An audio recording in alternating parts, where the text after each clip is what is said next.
Mehron adamlar şeyle bir açıklama aydatım öyle, şeyle bir daha da açıklatım öyle. Şun Zöhrün Urt'un adı vacağına deyip ayttım da bir küçülükte yani doğulanım öyle yani inşallah geliydim. Sonra Zöhrün bana şeyle bir teadelik ayttı, şeyle bir hoş haber ayttı. Şun yani 1. oktyabr günü Zöhrün'ün oğulcuğunun doğulanın ekeni. Şoň üçin şol oğlanjygy şuday getirmegini haýyş edýän, çünki Aýratyn öz adyndan ol oğlanjygy sowgat taýynladym. Zöhrün mikrofonu geçirmän umytçany Aýratyn sowgadym, matynyň alkyşlaryny bilen şo sowgady beresim beýle. Şu ada elbette beni hiç kime aydınçılarım tanıyanlardır elbette. Yani bir neçe yıl geçer inşallah Umutcanım Ullokan oğlum olur.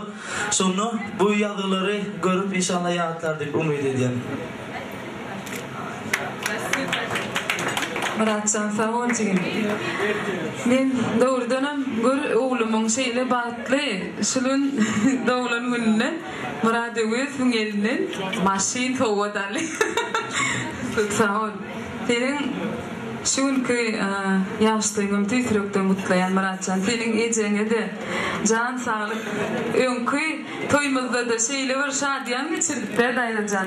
Yine de şunem şolar yani yatta varlar yani günün biri olmalı ardı ediyen. Batlı olsun oğlumun. Batlı olsun. Yine de batlı olsun.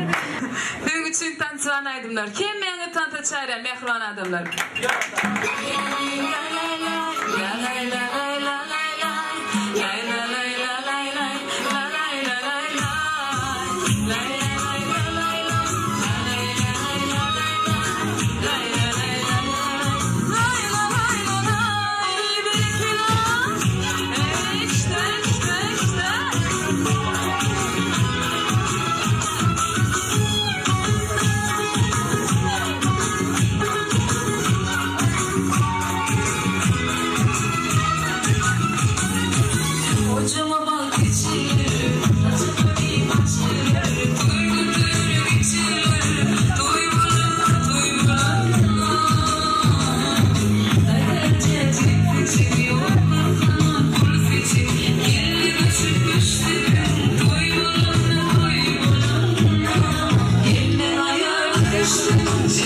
Bismillah.